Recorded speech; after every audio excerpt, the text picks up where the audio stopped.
This is Asian pear, Korean giant. Asian pears are a good commercial crop for Iowa. More productive than apples, much easier to grow than apples. They don't require a lot of spraying like apples do and require just a fraction of the pruning apples take. But best of all is they're much more valuable than apples. They sell by the fruit instead of by the pound.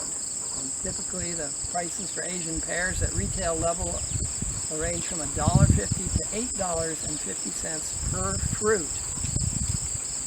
And they're heavily productive.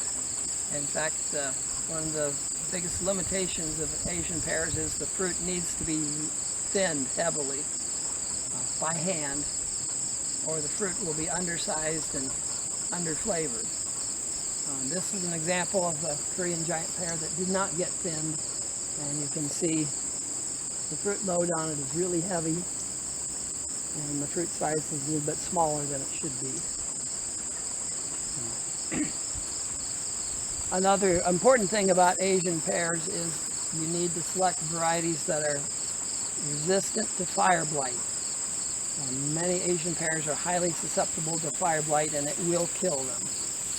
Korean giant is quite resistant to fire blight. Also, Shinko is resistant.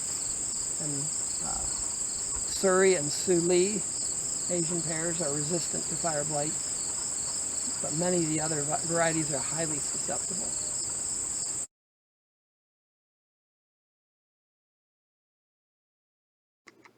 Fire blight resistant varieties include Korean giant, Surrey, Suli, and Shinko.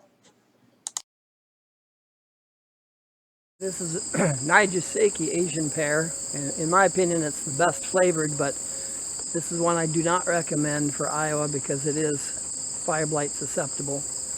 But this is one Asian pear that has a strong color break, so the fruit turns from green to yellow when they're ripe. Not all Asian pears change color when they ripen.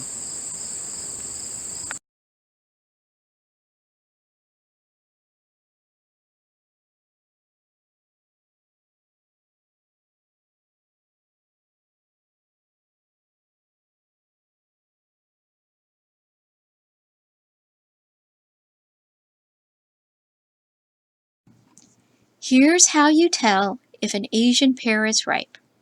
Cut it open with a knife. Look at the seeds.